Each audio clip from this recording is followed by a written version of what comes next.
Hello everyone, good morning. আশা করি তোমরা সবাই অনেক ভালো আছো, সুস্থ আছো। আমরাও কিন্তু অনেক ভালো আছি। আর আমার আরেকটা নতুন ব্লগে তোমাদের সবাইকে ওয়েলকাম জানাই। আই হোপ আজকের ভিডিওটা তোমাদের সবার ভালো লাগবে, তাই সবাইকে অনুরোধ করছি আমার পুরো ভিডিওটা দেখার। আর এখন বাজে সকাল 6টা। তো সকাল 6টা থেকেই আমি আমার ব্লগটা শুরু করলাম। আর আজকে কিন্তু আমি রান্নাঘর থেকে ব্লগটা শুরু করলাম। সকালবেলা একটু চা করে নিলাম, দুজনের জন্য 2 কাপ।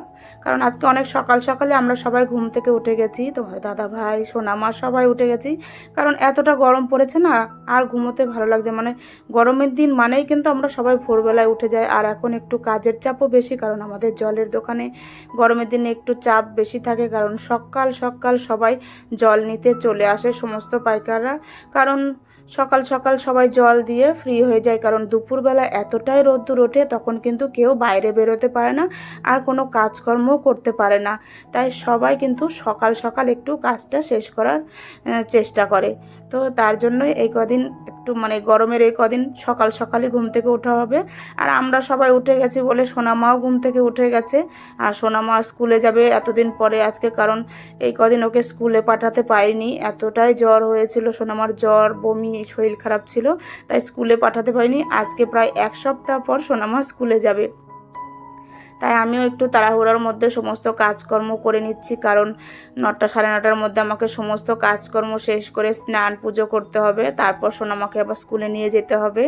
তাই একটু হাতে সময় কম আছে বলে একটু তাড়াতাড়ি করে কাজ করার চেষ্টা করছি। তো তোমাদের সঙ্গে তো কথা বলতে বলতে আমার অনেক কাজই হয়ে গেল। ওদিকে চাটা খেয়ে বিছানা তুলে ঘরটার ঝাড় দিয়ে নিচ্ছি। আর আমি কিন্তু চা করার আগে একবার রান্নাঘরটা ঝাড় দিয়ে নিয়েছিলাম, আবার আরেকবার ঝাড় দিচ্ছি। কারণ বাসির ঘরে কিন্তু আমি, বাসি রান্নাঘরে বিশেষ করে আমি কিন্তু কোনো রান্নাবান্না, কোনো কিছু চা বলো, রান্নাবান্না বলো, কোনো কিছুই কিন্তু আমি করি না। তাই সকালবেলা একবার ঝাড় দিয়ে নিয়েছি, আবার চাটা খাওয়ার পরে আরেকবার ঝাড়ু দিয়ে নিচ্ছি। আর আজকে সোনামা ঘুম থেকে উঠে গেছে সকাল সকাল, বুঝতেই পারছি আমার পেছন ছাড়বে না। আর ভাবছি ও এত পেছন পেছন ঘুরলে কি করে আমি কাজ করে আগাবো। দেখবে বাচ্চারা যদি সকাল সকাল ঘুম থেকে উঠে যায় না, তাহলে কিন্তু মায়েদের কাজ করতে একটু অসুবিধাই হয়।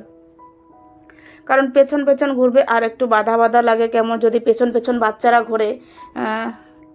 আর একা একা থাকলে নিজের মনে কাজ করা যায়। বললাম না, আজকে সারাদিন আমার পেছন পেছন ঘুরবে। ছাদে এসেছি, ওখানেও চলে এসেছে ও, যে কিছু জামা কাপড় কাচাকাচি করেছি, আর কালকের কিছু ভেজা জামা কাপড় ছিল সেগুলো আগে দিয়ে দিলাম। আর এই যে সকালবেলা বাসি জামা কাপড় ছেড়েছিলাম সেটাও ধুয়ে দিলাম। আর কিছু জামা কাপড় ছিল, বেড কাভার ছিল, আর ছেলে তোমাদের দাদাভাই ওদের জামা প্যান্ট আছে, ওগুলোও কেচে দিয়েছি। কারণ আমি প্রত্যেক দিনেরটা প্রত্যেক দিনই কেচে দিই।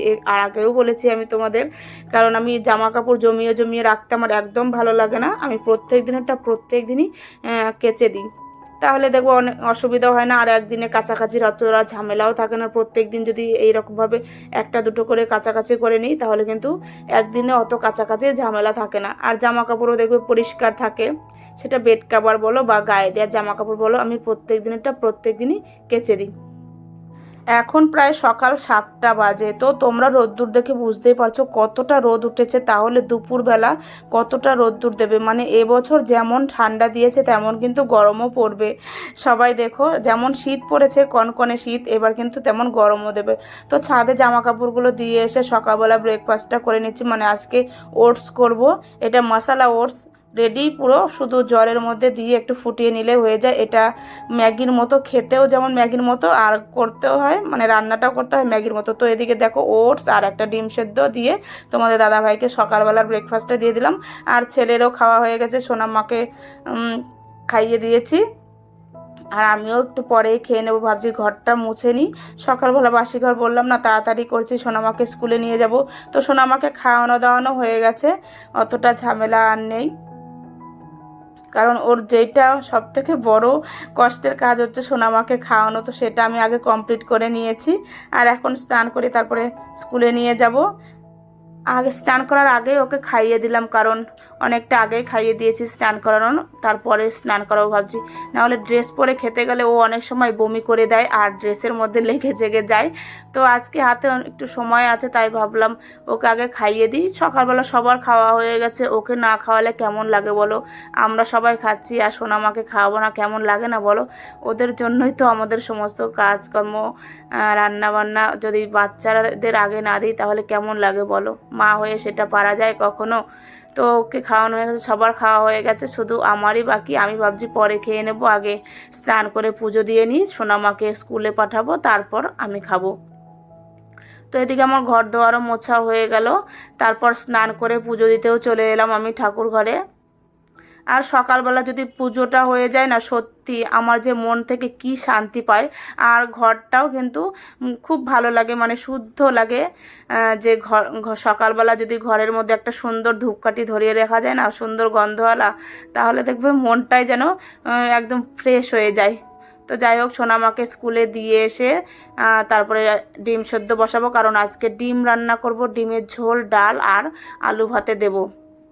তো ডিমটা সেদ্ধ হয়ে গেছে, ডিমটা তারপর ছুলে নেব একটু। আর দেখো, তোমাদের দাদাভাই কিন্তু আরেকবার চা খেয়েছে। তো দেখো, চায়ের বাসন কোসন এখনও বেসিনে পড়ে আছে, কারণ আমাদের বাড়িতে 4-5 বার চা হয়। মানে সকাল দুপুর নেই কোনো, আমাদের বাড়িতে যখন খুশি চা খাই। ঘরে তো খাই, তারপর জলের দোকানে, ওখানেও ইলেকট্রিক কেটলি আছে, ওখানে ওরা সবাই নিজেরাই চা করে খেয়ে নেয়। তো এদিকে চায়ের বাসন কোসন ভাবছি একবারে রান্না শেষে সব বাসনগুলো একবারে মেজে পরিষ্কার করে নেব। তো ডিমগুলো সব ছুলে নিচ্ছি। আর আজকে ডিমগুলো ভালো সেদ্ধ হয়েছে, সুন্দরভাবে ছুলে যাচ্ছে, কত সুন্দর, আমার কষ্টও করতে হচ্ছে না। তো ডিমগুলো ছোলার পরে ডিমটা ভাজা বসিয়ে দিলাম। আর আজকে আর রান্না বান্না কোনো কিছু শেয়ার করলাম না, কারণ ডিমের ঝোল আর কি শেয়ার করব, সেটা তো সবাই জানো। তার জন্য আর বেশি কিছু শেয়ার করলাম না। আর ভিডিওটা অনেকটাই বড় হয়ে যাবে, দেখছি পুরো 20 মিনিটের ভিডিও হয়ে যাচ্ছে, তাই কেটে কেটে একটু ছোট করে নিলাম ভিডিওটা আমি। তো এদিকে দেখো, তারপর মশলা করে নিচ্ছি, আর ওদিকে ডিম ভাজাও বসিয়ে দিয়েছি। কারণ সারাদিন সকাল থেকে রাত অবধি সমস্ত কিছু যদি আমরা শেয়ার করতে যাই না, আমাদের লাইফস্টাইলটা, তাহলে কিন্তু ভিডিওটা অনেকটাই বড় যায়। তো আমি কেটে কেটে কেটে 12 মিনিটের ভিডিও করেছি, কারণ 20 মিনিটের ভিডিও ছিল, এটা কেটে কেটে 12 মিনিটের করেছি। তো এদিকে ডিম ভাজাও হয়ে গেছে, তারপর রান্না বান্নাও শেষ হয়ে গেল আমার। আর রান্নার পরে তো রান্নাঘরটা সুন্দরভাবে পরিষ্কার না করলে ভালোও লাগে না নিজের মন থেকে। তো দেখো, তারপর গ্যাস ট্যাস মুছে, আর আমি ওয়াল টাইলস কিন্তু প্রত্যেক দিনই মুছে নিই, মানে গ্যাসের সামনে যেটুকুনি। তার জন্য আমার রান্নাঘরে কিন্তু কোনো তেল ছিটে ভাব নেই। যতই চিমনি লাগানো থাক, তাও কিন্তু তেল ছিটে ভাব থাকেই রান্নাঘরে। তার জন্য আমি প্রত্যেক দিনই গ্যাস মোছার সময় টাইলসটা সুন্দর করে মুছে দিই, যত দূর আমার হাত যায় তত দূর মুছি। তারপর তো ডিপ ক্লিনিং করি মাঝে মাঝে রান্নাঘরটা। টাইলস লাগানো থাকলেও তেল ছিটে পড়ে যায় রান্নাঘরের অনেক কোনা কাঞ্চিতে। মানে আমার চিমনির পাইপটা যেদিক দিয়ে গেছে সেই দিকটা একটু কালচিটে, মানে তেল চিটে ভাব হয়ে গেছে। ভাবছি এর মধ্যে একদিন ডিপ ক্লিনটা করবো রান্নাঘরের, কারণ হাতে একটু এখন সময় কম আছে, আর সোনামার শরীরটাও ভালো ছিল না। তাই ভাবছি ও একটু ভালো হোক, আর একদিন ডাক্তার কাছে নিয়ে যেতে হবে আরেকবার। তারপরে ডাক্তার কাছ থেকে এসে তারপরে ভাবছি রান্নাঘরটা ভালো করে ডিপ ক্লিন করে নেব। আর রান্নার ফাঁকে ফাঁকে আমি কিন্তু এই যে মশলার কৌটাগুলোও সুন্দর করে মুছে নিই, কারণ রান্নাঘরের জিনিসপত্র থাকলে তেলচিটে ভাব থাকবে। আর এইভাবে যদি আমরা প্রত্যেক দিনেরটা প্রত্যেক দিন পরিষ্কার করে নিই না, তাহলে দেখবে মশলার কৌটা কাউটি সমস্ত কিছুই পরিষ্কার থাকে। আর বুদ্ধি করে কাজ করলে কিন্তু সংসারের সমস্ত কাজই পরিষ্কার আর পরিপাটিভাবে করা যায়। তো আমিও সেইভাবে বুদ্ধি করে সমস্ত কাজকর্ম করি, একা হাতেই আমার সমস্ত কিছু করতে হয় সময়ের মধ্যেই। তো দেখো, কৌটোগুলো ভালো করে মুছে আবার গুছিয়ে রাখছি এখানে। তারপর রান্নাবান্না শেষে খেতে বসে গেলাম, তোমাদের দাদা ভাই আমি দুজনেই। বললাম না আজকে আর কোনো কিছু রান্নাবান্না শেয়ার করলাম না আমি তোমাদের কাছে। ডাল, আলু ভাতে আর ডিমের ঝোল।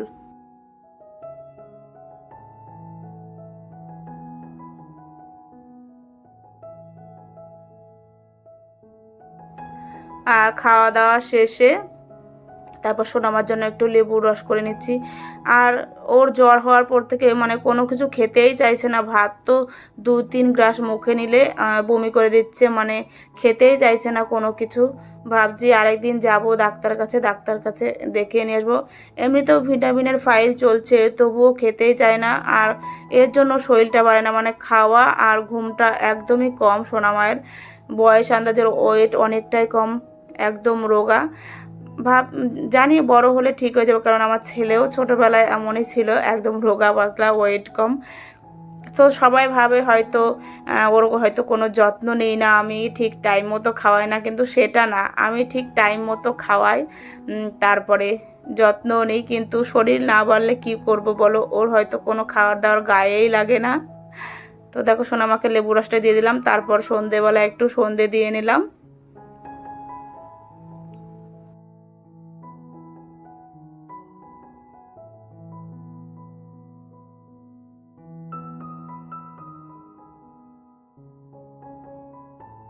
আর সন্ধে টন্ধে দিয়ে সোনামাকে একটু পরিয়ে নিলাম, দুধ বিস্কিট খাইয়ে তারপর একটু একটু পড়াতে বসলাম।